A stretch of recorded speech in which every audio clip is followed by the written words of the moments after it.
Thanks, Robin. Hi, everyone, and thanks for joining us today. As you're well aware, AEW has kicked off quite a week here for its return to Las Vegas with Dynamite last night, Rampage tomorrow, the Fan Fest on Saturday, and it all leads up to Sunday night when AEW will broadcast the fourth installment of the Double or Nothing pay-per-view from T-Mobile Arena in Las Vegas. Double or Nothing is going to feature AEW championship titles on the line, the TBS championship title, Anarchy in the Arena, the men's and women's Owen Hart Foundation tournament finals, and a lot more.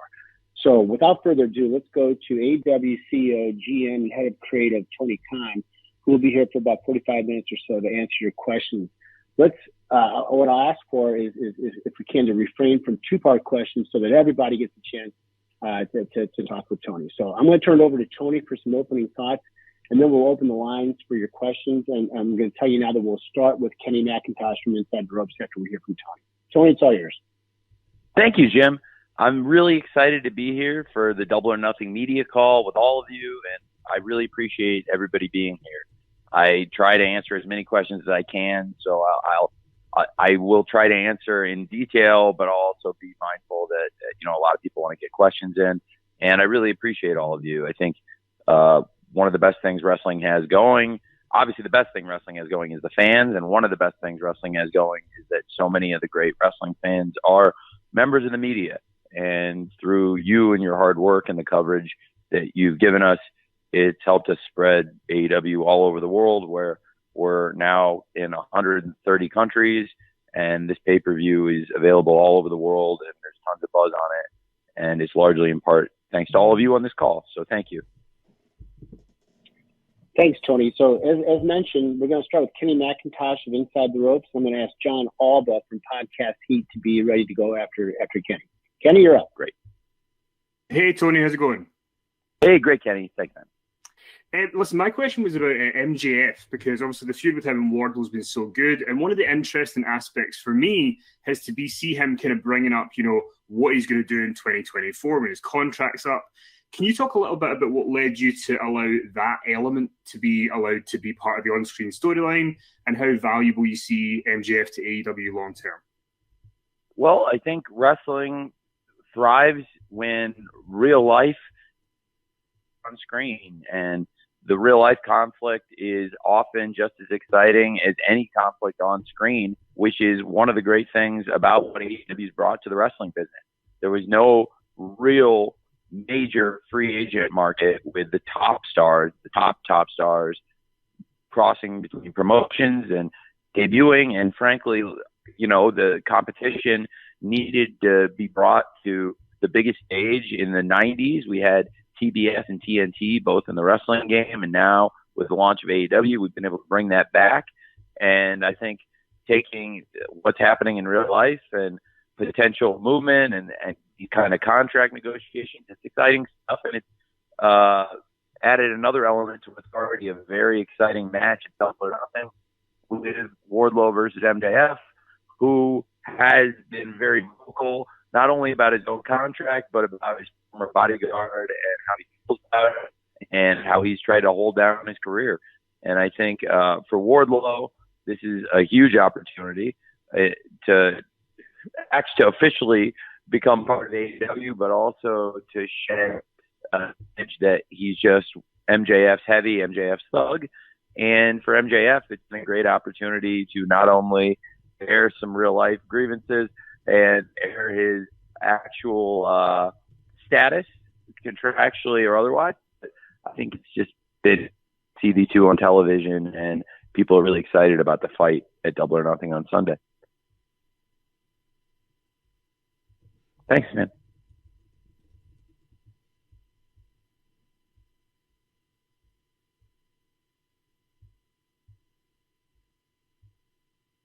Hello? Hi, Jim, are you there? Did I lose Jim? Yeah, I think we lost Jim. Oh, man. Well, I got to tell you, Jim, okay. Jim's in Urbana, Illinois. I know the phone reception of being from Urbana, Illinois. The phone reception is always the best out there. So, Kenny, thanks for the great question. And you can, whoever you guys want to give me next, I'm ready to go. Okay. All right, I will jump in. Up next is John Alba of Podcast Heat, and then Connor Casey of Comic Book will follow that. Cool. Okay, and I am trying to find. There he is. Okay, John. There you go. Yeah, I'm so bummed. I was just going to thank Jim for his time, but Tony, thank you for your time as always. And Thank you. Best of luck this weekend with what should be a great pay-per-view and festivities. I want to ask you about Warner Brothers Discovery. It's been a big talking point in wrestling media and in the greater scheme of media as well, what Warner Brothers Discovery has been doing. And I know you've said in other interviews how you feel pretty good about the future of your working relationship with the entity, and that the LA show is going to be a good opportunity to get together with them. But what kind of assurances have they given you about the future of AEW programming, and where would you like to see AEW featured on their platforms? Well, right now we're featured in the best ways possible, I think, with AEW Wednesday Night Dynamite on TBS and AEW Friday Rampage on TNT. And we've gotten great feedback that this is, I think, going to be a great relationship between AEW and Warner Brothers Discovery. And I was so honored and honestly, I think we're blessed that when we're in Los Angeles, the folks from Warner Brothers Discovery are throwing us an awesome party. And it should be something really memorable. And for the wrestlers and staff of AEW, it's a big deal that when we come to Los Angeles, we make our debut at the Forum, that we've had this awesome ticket advance. We've got a massive crowd, one of the biggest crowds ever for AEW Dynamite. And it's a long time coming that we debut in Los Angeles. And it's pretty amazing that not only do we get to debut in such an amazing place, but also that we get to have this event where we're being hosted by the biggest creators of content in all the world. And we've done some really good ratings for their networks, and they've been so kind to host us and, throw a party for us. And some of the top executives in all of Warner Brothers Discovery are coming to the Forum to attend AEW and, hang out with us, get to know us and spend time with us, which I think is incredibly reassuring. And I think looking at entertainment and what's happening in the consolidation in the space, to have the top people at one of the greatest now post-merger, the largest creator of content in the world and one of the greatest entertainment properties in the world to want to host us and spend time with the wrestlers and staff of AEW and get to know us better. That's really, really cool because they're incredibly busy. And frankly, since the merger, there are other shows that haven't gotten that kind of reception, and they aren't shows anymore. They're not on. And we've gotten great feedback about how we're doing. And not only are we continuing for a long time to go with TBS and TNT and Warner Brothers Discovery, but they're throwing a party for us and hosting us and wanting to spend time with us. So you really can't get any more positive than the great feedback we've gotten from Warner Brothers Discovery. And I'm so excited about the partnership. And I think it's really great for AEW that they've taken this kind of interest in us. And it's all because of the hard work of the wrestlers and the staff of AEW, and also because of the great wrestling fans who support us on Wednesdays and Fridays and have given us this chance to really not only survive, but really thrive and grow going forward with this awesome partner, Warner Brothers Discovery. Thanks, John. Okay, coming up next is Connor Casey from Comic Book, and then I'm going to come in with a write-in from Sam McBeath of KPHR Radio. Connor, you're up. Hey, Tony, appreciate you taking the time today.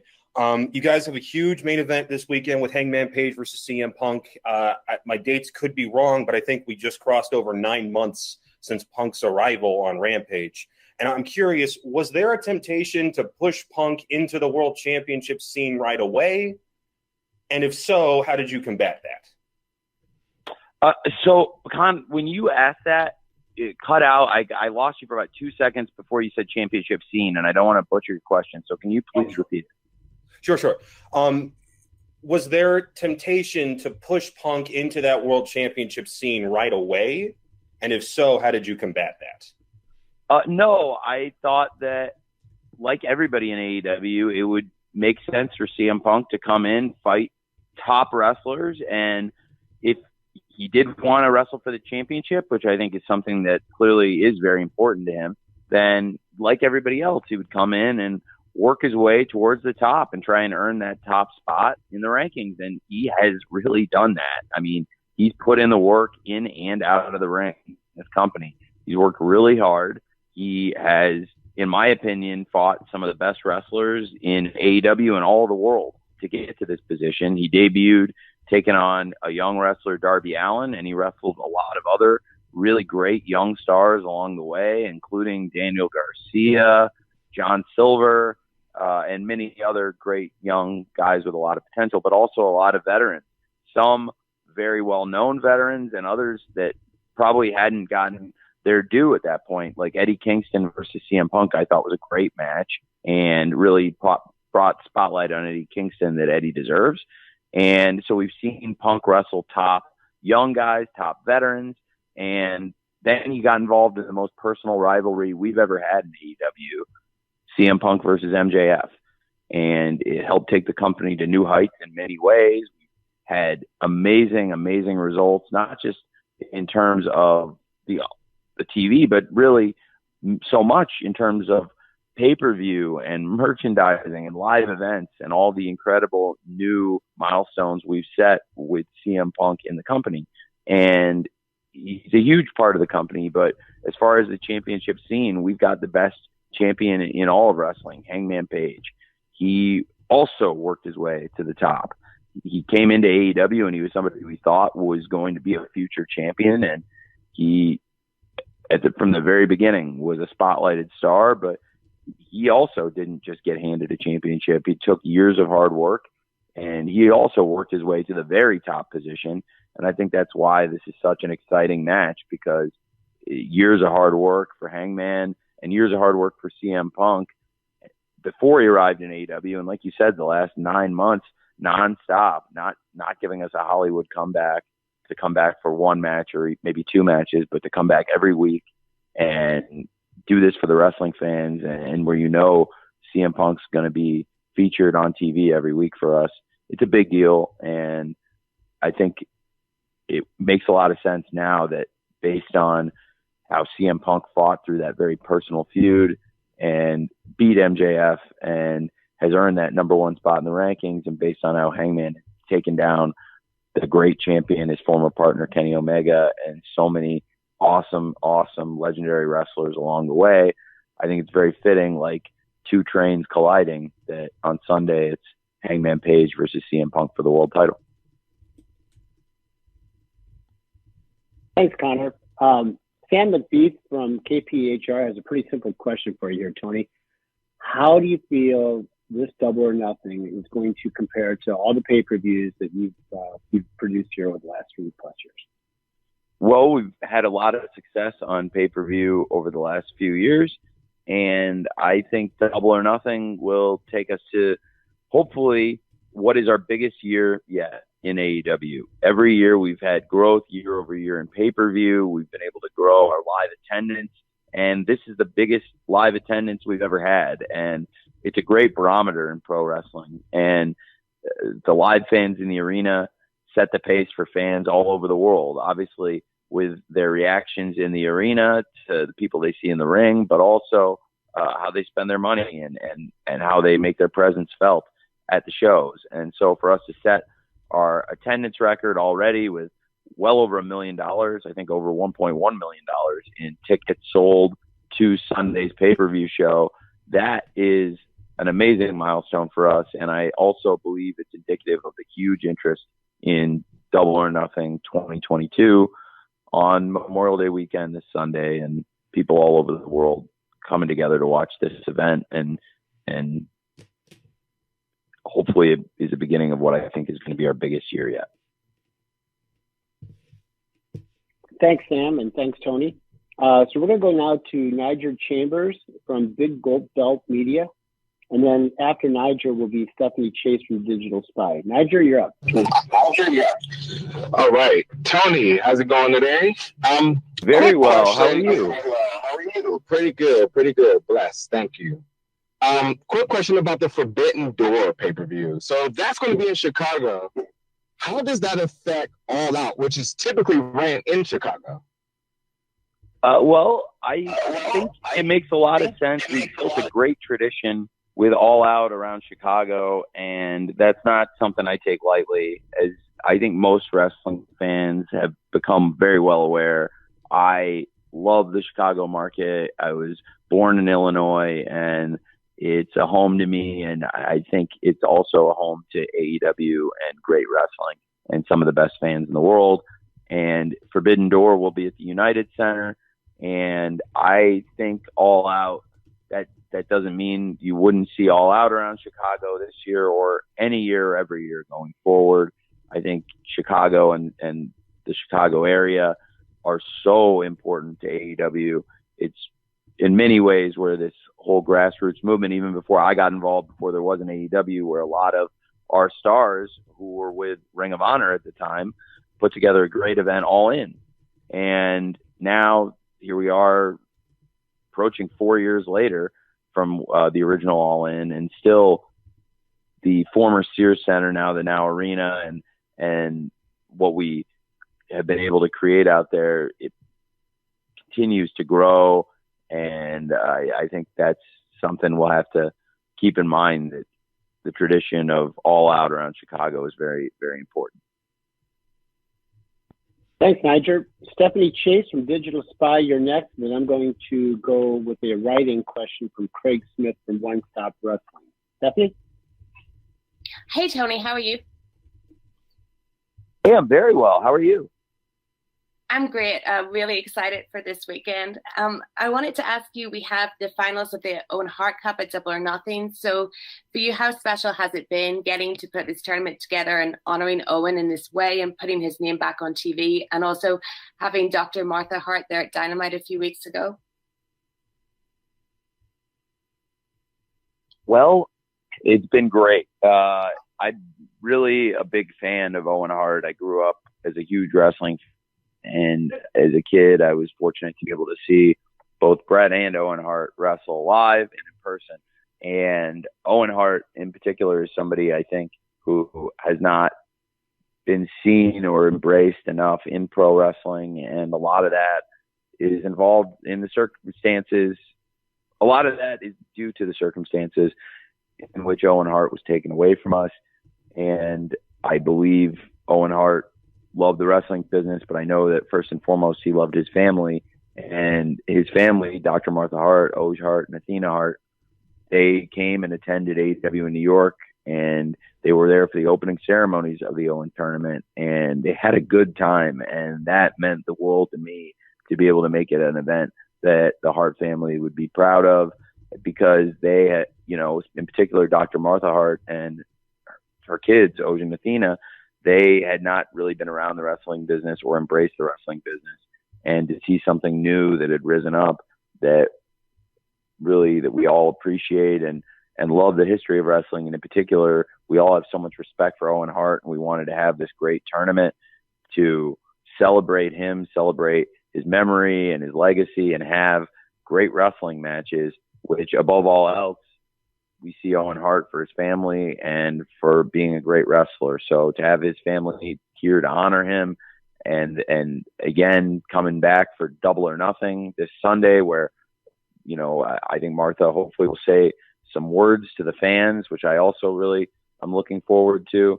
I think it means a lot to me. And I think there's a lot of wrestling fans, I have to believe, that are excited to see Owen Hart's likeness and image being associated with wrestling matches on TV again, especially some of the great matches we've had along the way.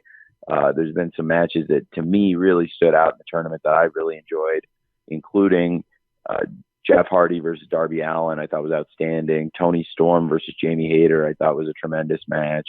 I really enjoyed last week on Rampage, Red Velvet versus Chris Statlander. I'm looking forward to Statlander's match with Ruby Soho tomorrow on Rampage.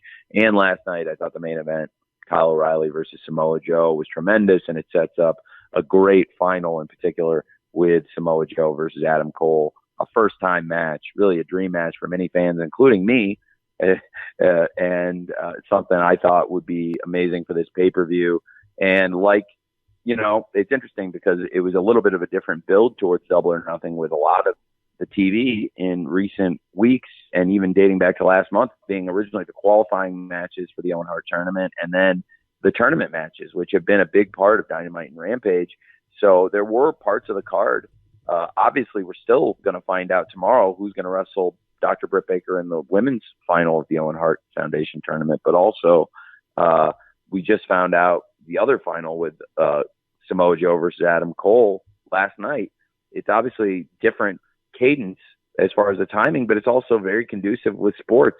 I think March Madness and a lot of other high stakes tournaments, you see that the bracket is fluid and it changes quickly. And in the final four, you don't know who's wrestling. Excuse me, wrestling on the brain. You don't know who's playing for the National Basketball Championship until roughly 48 hours before the game because of the flow of the tournament. And I think sometimes when you have these big tournaments, and this is the first Owen Hart Foundation tournament, but I really like the cadence.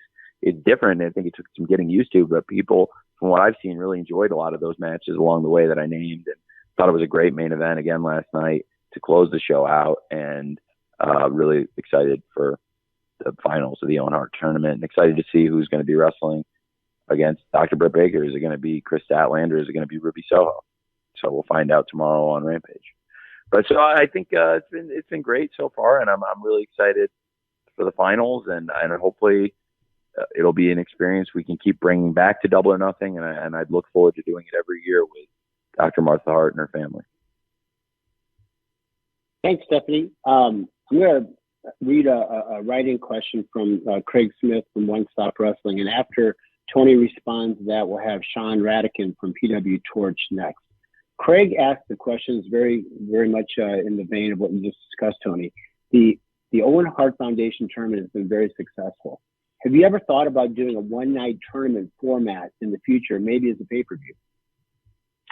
I have. I try to be sensitive to the wrestlers when I do things, and I think one thing that's awesome that I've learned in the transition from being a wrestling fan to continuing to be a wrestling fan, but also being a wrestling promoter and in matchmaking, is I try to be sensitive to the wrestlers and their health and take care of them. And I think that the flow of the tournament, which is a little bit different than, for example, a King of the Ring tournament that Owen Hart won in 1994, and where you might see multiple matches in one night, or even the year prior in 1993, where Brett wrestled 3 times, very famously, in 3 great matches.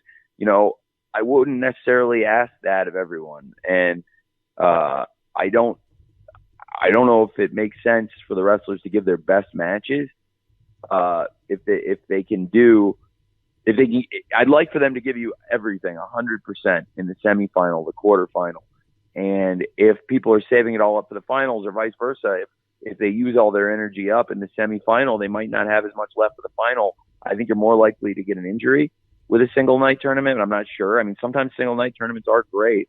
But in this case, I thought for the pay-per-view, it would make sense to have matches on Dynamite and Rampage leading up to Double or Nothing to build up to big finals, including this go-home week where, we've had the semifinal matches and on Dynamite and Rampage are learning who's going to go on to the finals.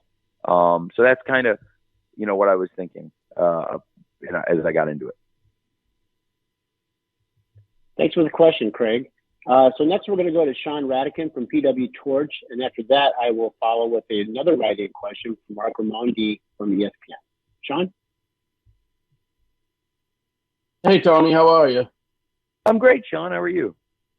Good to talk to you. I had a question about the numbers for Dynamite and the pay-per-views have been really good, but there's still more wrestling fans out there you could potentially reach. I was wondering, what innovations or ads can you make to tweak Dynamite or Rampage to possibly go at that next million fans you're trying to grab?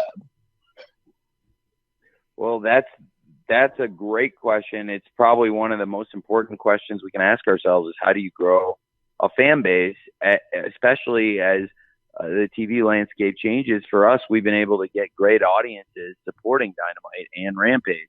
And I think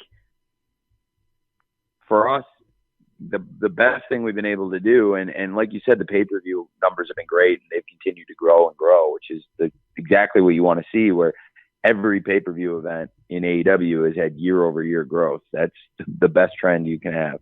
And I think to continue that kind of growth, the best thing we can do is continue developing and continue, I don't want to say nurturing, because this is a hard sport and people are beating the hell out of each other. So I don't know if nurturing is the right word, but continuing to try to develop and take care of and treat the wrestlers well, and have a company where young wrestlers are going to want to sign up and learn and get better, and where this is going to be the home of the best young wrestlers, but also continuing to recruit in free agency. So I think similar to in sports, where you want to have in English football the best academy and also do great in the transfer market, or in the NFL, where you want to do well in the draft and get great young players in, but also you need to recruit from the outside through free agency. I think it's a mix of them, and by getting the big names in that we've had just in the past year, adding some of the top names in the sport, like CM Punk and Bryan Danielson, Adam Cole, Ruby Soho and Tony Storm, who've been very influential in the Owen Hart tournament, both of them.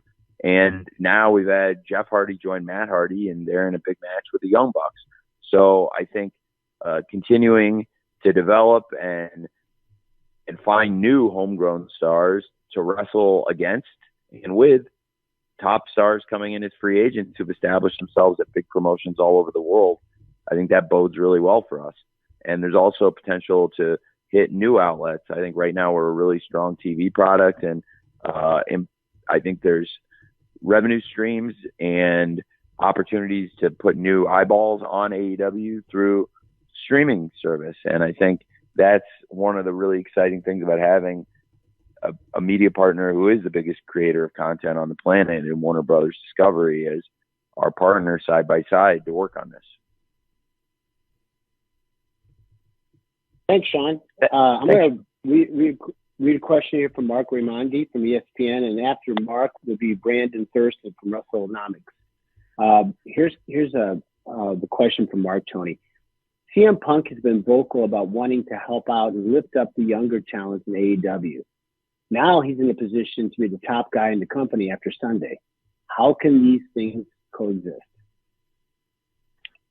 Well, I think CM Punk has come in so far and had a great series of matches with wrestlers of all different experience levels against, younger wrestlers who, frankly, even for their age, have tons of experience, like Daniel Garcia and Darby Allin, but also some of the great veterans along the way, and people who are a mix of the two. I think MJF's another person who has got a ton of experience for his age, and I believe the people who wrestled CM Punk, no matter the result, so far have come out for the better and have reached a bigger audience and have learned in the process.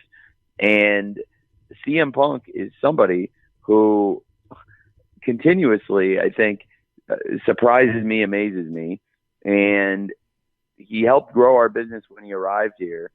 And I think that in particular helped put a spotlight on a lot of the young wrestlers, but he's also been a really good mentor backstage, in addition to just, helping people's wallets potentially by, getting everybody in a better position in this company by helping us get more fans, sell more pay-per-views, more merchandise. He's been that guy, but he's also been somebody that will mentor wrestlers and will watch matches with them after the fact, matches they've had with him or matches they've had with other people. And a number of people will watch all their matches with CM Punk. And he's been a great mentor to a lot of the men and women in our locker room. So he brings a mindset of giving back, in particular to the younger wrestlers, but also he's been somebody who's done a lot for a lot of the veteran wrestlers here. And in doing so, he's wrestled a lot of matches. He's won a lot of matches, and he's helped us by not only being a great mentor, but also by being involved in really compelling television that's helped AEW a lot, including his program with MJF. that is probably one of the most personal rivalries ever in pro wrestling that I've seen in terms of how strong the build was, how much you really wanted to see their pay-per-view match, and the intensity between them. And I think CM Punk has helped everybody in AEW so far. But as to how he can coexist or do that as the champion, I think as the champion now, that we'll see going into this pay-per-view if he could even become that, or if that will ever happen. But I think right now we have the greatest champion in pro wrestling. So Hangman Page, I've said it before and I can say it again, he's done so much so far, and I don't think he's ready to stop anytime soon. That's why this is such an exciting match. Hangman has also fought all comers.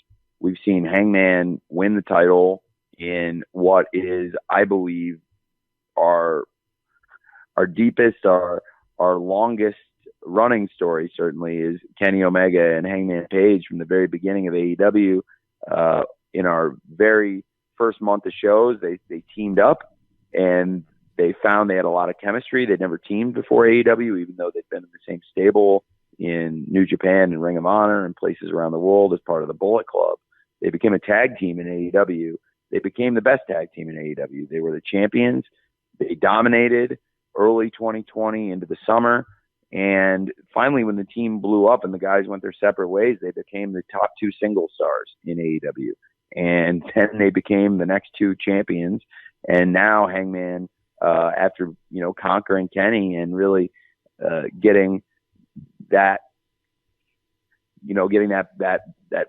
rivalry, that situation with Kenny behind him, he's come out and he's done time after time for this company what nobody thought was possible. Time after time, he went out and had a 60-minute draw with Bryan Danielson, which is not something that anybody had gone out and done on television in modern pro wrestling history. To go out on live television and do 60 minutes, and it was an exciting, compelling fight, and it helped us draw a great audience for the rematch when we launched Dynamite on TBS, which was a really successful premiere, largely in part to the excitement around Hangman versus Bryan Danielson 2. And that was a match that many people did not think Hangman Page could win, and he won it.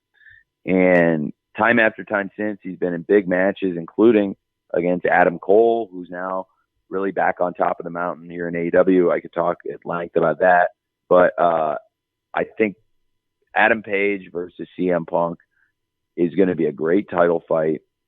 And one of the things that makes it so exciting is the role that both guys have been on. I think those are the best kinds of title fights. These guys are both on fire.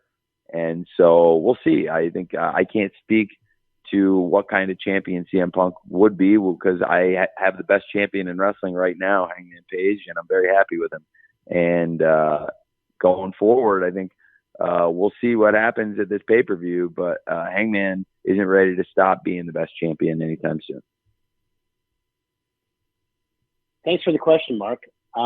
Next up is going to be Brandon Thurston from WrestleNomics, and following Brandon will be Samantha Shipman from the Daily DDT. Brandon, you're up. Hi, Tony. Thanks again for your time today. My pleasure. I was wondering if you could give us any insight into why Ring of Honor was acquired through a separate acquisition company rather than being acquired directly by All Elite Wrestling. I'm just wondering if there are maybe exclusivity agreements that AEW might be a part of the Ring of Honor content would not be held to since it's a separate entity or something like that. I just jumped on it, honestly, me personally. It was a unique opportunity. I was on the phone and I heard that if I paid a certain price, I could buy Ring of Honor then and there. And I didn't want to complicate it or make it any more difficult than it was going to be. I just said, I'll do it right then and there, me personally. And it's easy for me to do that. I didn't have to go through any, I guess the way I looked at it at the time was the price was right, the opportunity was right, and I was looking out for AEW. I think I always am thinking of AEW, and in doing so, I think this transaction, it makes sense for Ring of Honor to be its own brand and stand on its own feet. I'm not saying Ring of Honor is a subsidiary of AEW or it's secondary in any way. And I think that's one of the things that made Ring of Honor Supercard a really compelling event, is you didn't feel like it was a developmental show or it was a secondary show. You had great matches on the card. It was a very well-received card. It's been one of the best reviewed shows of the year critically, and commercially it was a massive success. Is Ring of Honor as big as AEW right now? No. Is it selling as many pay-per-views? No. But that was incredible growth for Ring of Honor, a company that has over 20 years of history now and has sold a ton of pay-per-views over the years. And that was, of all the shows they promoted, one of the biggest Ring of Honor shows. It was the biggest show by far in years. When we get all the final numbers in, when it's all said and done, it's going to be probably 20 times or more the recent Ring of Honor pay-per-views, like 20 times as many people watching. So we've been able to rebuild and get Ring of Honor, I think, to a stronger place than it's been in many, many years. But I just don't see it as a secondary thing or a subsidiary thing. It's a separate, standalone thing. It's one of the most important wrestling companies in the world. So at the time, I thought it would make sense just to jump on it. And I was thinking, me personally, that's a great move. But also, I think I want AEW and Ring of Honor to work together. But Ring of Honor isn't supposed to be working for AEW. They're their own two promotions, and they're going to both be very strong with great champions. And I'll operate them separately. And I think one thing that's been great since the sale has been having some of the top stars in Ring of Honor wrestle in AEW, including having the Ring of Honor World Television Champion Samoa Joe being involved in the Owen Hart tournament, and now in the finals of the tournament, taking on one of the biggest wrestlers in the world, Adam Cole. Thanks for the question, Brandon. As promised, Samantha Shipman from the Daily DDT is next, and Samantha will be followed by Mike Johnson from PW Insider. Samantha, you're up.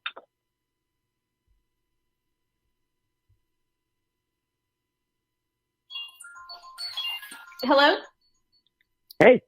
Hi, how are you? I'm great, Samantha. How are you? Great, thank you. Thank you for taking the time today. I have a question that's going to go kind of a little bit off of what a lot of people haven't really talked about lately.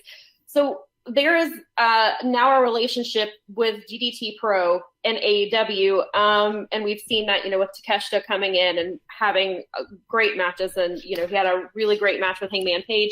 But DDT Pro also has women wrestlers that they try to use a lot as well. So will we see AEW's women and DDT Pro's women having matches, especially since Forbidden Door obviously is going to focus on, with New Japan, they don't focus on women's wrestling at all. And AEW women didn't really get involved in the Forbidden Door with Impact until Deonna Purrazzo came in a few weeks ago. So I wanted to know what your plans are for the women and their relationship with DDT Pro. Well, we've had great wrestlers come in from DDT. You mentioned Takeshita, but also with women's wrestling, Yuka Sakazaki is a great wrestler from the DDT dojo. And we've had a lot of great wrestlers, male and female, from all over the world come through AEW. And I would certainly be interested in getting women and men through the Forbidden Door, including more people from DDT. They're a great company. And we've had some good exchanges with them and a lot of the great companies in Japan that we've worked with, and no company do we work closer with, of course, than New Japan Pro Wrestling, but always looking for great talents to bring in from AEW. And yeah, we have had some good wrestlers come in from DDT. Thanks, Samantha. Mike Johnson from PW Insider is next, and I will follow Mike with a write-in from TK Trinidad of Women's Wrestling Talk.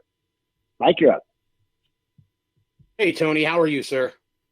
I'm doing great. How are you? I'm hanging in there. I wanted to ask you, and I guess we keep coming back to this, the Adam Page CM Punk match on Sunday. The segment on Dynamite was very unique in that Page was kind of saying that Punk is not the mentor and the leader, and kind of treated Punk as if he was an interloper into the company. I was curious if you could give us some insight into your reaction to that and how free-flowing were the comments allowed versus bullet points and things like that, because it kind of took things in a much different direction than we had seen with Punk and Page in recent weeks. Well, I think they want to get in the ring and fight, and they're not friends. They don't like each other. And I think it makes perfect sense Hangman would feel that way, given that CM Punk has come in and not only has he fought to get in this position to be the challenger to Hangman's World Championship, he's fought some of Hangman's friends along the way. When CM Punk was wrestling John Silver a few weeks ago on Dynamite, Hangman didn't look amused at all by any of it, and he especially didn't like it when CM Punk used that buckshot lariat. And I don't think he took kindly to that, but he also clearly hasn't taken kindly to CM Punk has been a focus of this promotion, and he's earned it. He's had great matches. He's commanded attention from the fans by, returning after this crazy layoff, shocking people all over the world, setting merchandise records for us, pay-per-view records for us. He earned this position. And I think if you're somebody who's been here, got in on the ground floor and helped establish AEW from the ground up, I can imagine you wouldn't take kindly to that. You would take exception to that. But that's what makes it a compelling title fight. And I think these two are not going to be friends. They're not going to go out to lunch. They're not going to want to spend any time together outside of the wrestling ring where they're just the hell out of each other. And I don't think he minced any words about how he felt. And I don't think CM Punk's a big fan of his either. So I'm really looking forward to seeing those guys fight, especially after how things ended. It seems like it's going to be a very tense situation the next couple of days, and I believe it is a main event fans all over the world are looking forward to. Thanks, Mike. I'm going to go with a question now from TK Trinidad from Women's Wrestling Talk. And after Tony answers, next up after that will be Chris Bueller from Bleacher Report. Here's TK's question, Tony. It's great that we have 3 women's matches on the card for Double or Nothing. Is it possible with a future pay-per-view to have possibly one of the women's matches be the main event? Well, we've had some great main events so far in AEW with great women's matches.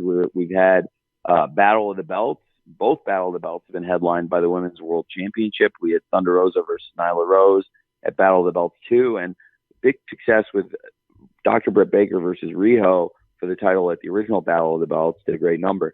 And we had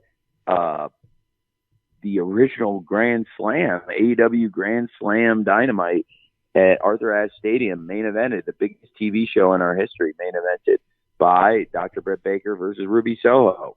And we had the AEW St. Patrick's Day Slam has twice been main evented by Dr. Britt Baker versus Thunder Rosa in 2 classic matches.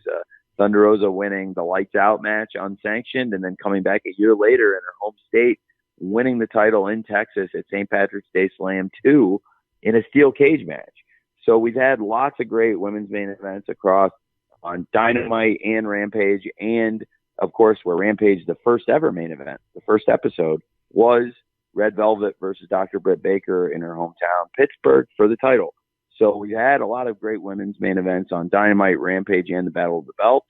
And I think for all those shows, they were great. And certainly for our pay-per-views, if we get the match where it's the main event, it's unquestionably the biggest match on the show, like I feel Hangman Page versus CM Punk right now is the main event, then I believe that would be great. And I would love to put that match in the main event spot, just like we have for many of the biggest shows in the history of this company, including Grand Slam, our biggest TV show. And like I said, the first Rampage and many others. Appreciate the question from TK Trinidad. As promised, Chris Mueller from Bleacher Report is next. And after Chris, we'll go with Sean Ross Sapp from Fightful. Chris? Hey, Tony, thanks for taking the time. I wanted to ask a question about a pattern we've seen develop we see wrestlers being allowed to express themselves for issues they care about, like Black Lives Matter, the LGBTQ community, and recently CM Punk with the pro-choice shirts.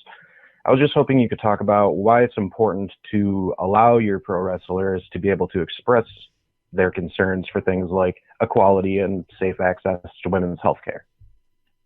I want the wrestlers to be able to speak their minds and feel like this is a place where they have freedom to talk about things they care about. And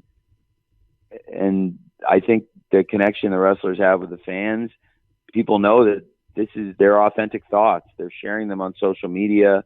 And, you know, the wrestlers you see on TV, one of the great things about AEW is I think people see through the great engagement that wrestlers have with their fans on social media that this is who these people are.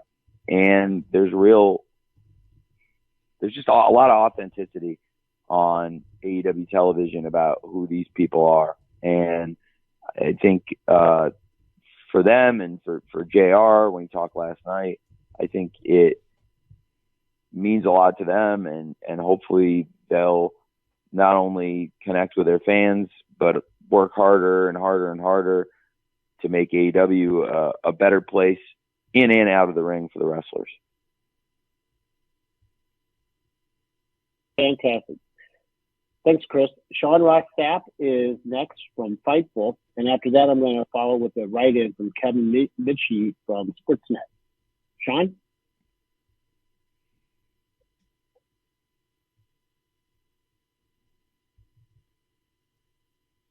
Sean, if you're trying to talk, you need to unmute yourself.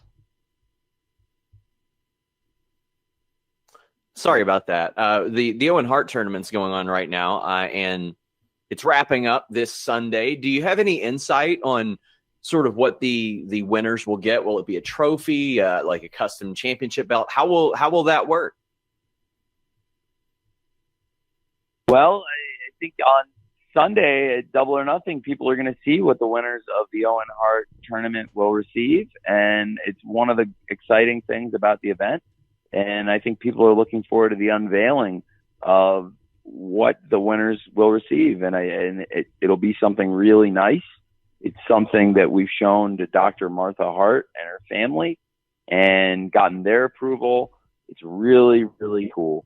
And I think the Owen Hart tournament and the great wrestling around it and the matches that have led up to the finals, and then now the finals themselves on Double or Nothing, gives you a lot of reasons to want to watch Double or Nothing on pay-per-view, but also for those of you who are interested in what exactly the winners are going to receive, you'll find out at Double or Nothing, and I promise it'll be cool. Thanks, Sean. Here's the question, Tony, from Kevin Mitchie.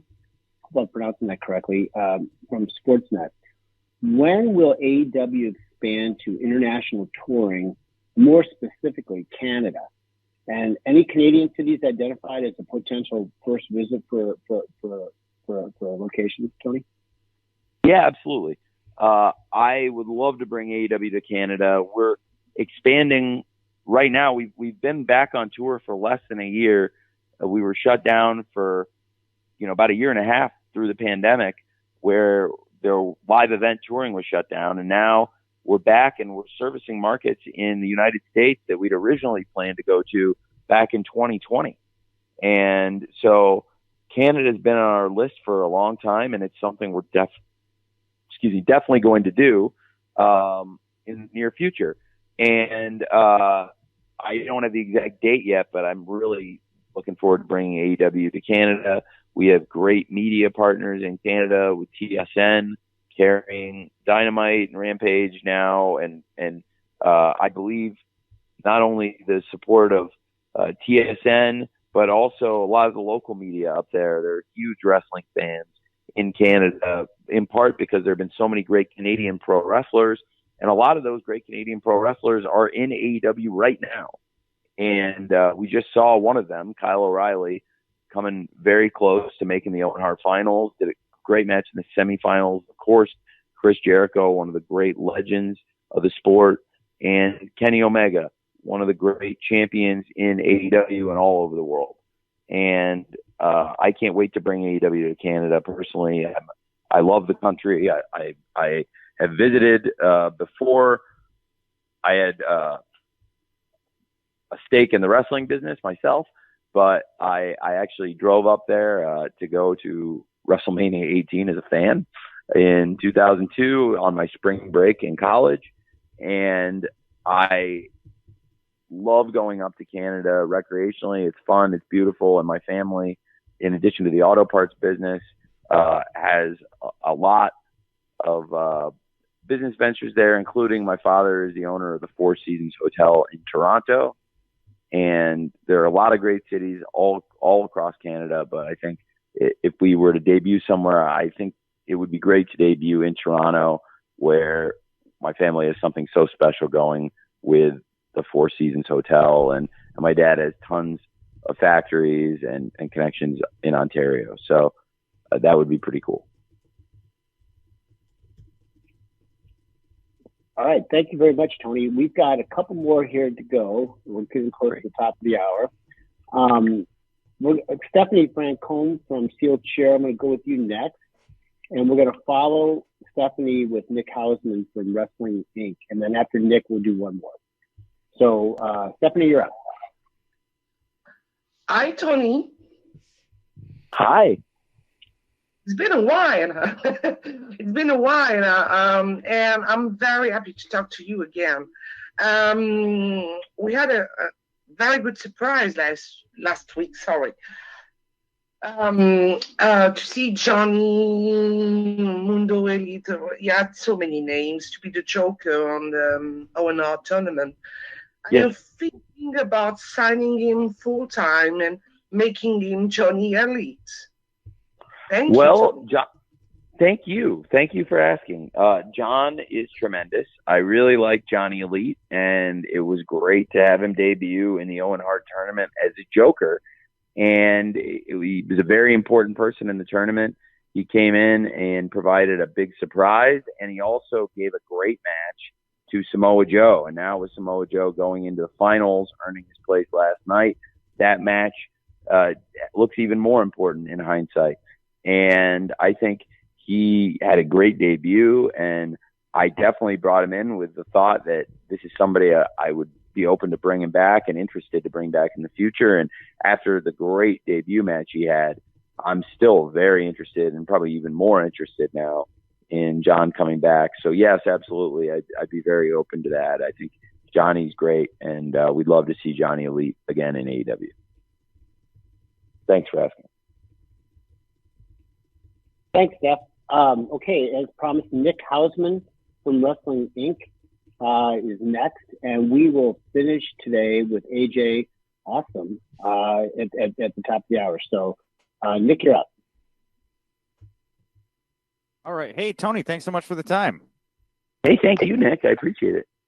Yeah, I love that you're keeping everything in my backyard of Chicago. It's wonderful. It makes things easy for me. So I want to ask you about Ring of Honor. When can fans expect, some news about what exactly is going on here, TV, live events wise? Can you give us a little timeline on when we're going to see the ball really start running or rolling here with Ring of Honor? We're still working on that, and it's an exciting time in media. Again, like I mentioned, it's big for AEW that we've gotten some very kind interest, and that we're being hosted in Los Angeles by the biggest content creators in the world, Warner Brothers Discovery, our great media partner.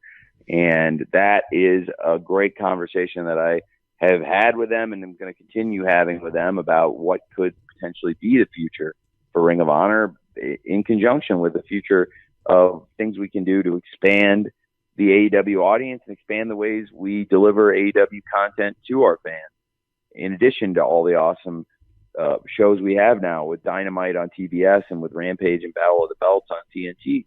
So going into where it all began 3 years ago at Double or Nothing, starting the fourth year of the company, it is amazing to me how AEW's grown and continues to expand around the world. And Ring of Honor has been around for 20 years, and we celebrated the 20th anniversary of Ring of Honor this year, really recently, in the last couple months, actually.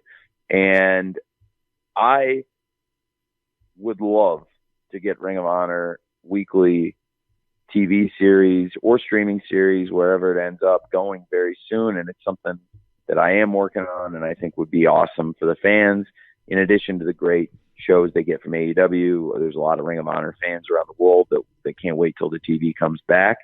And I am hopeful we'll have Ring of Honor TV and also continue the great calendar of Ring of Honor pay-per-view events. Supercard of Honor, as I mentioned earlier today, was a big success for us.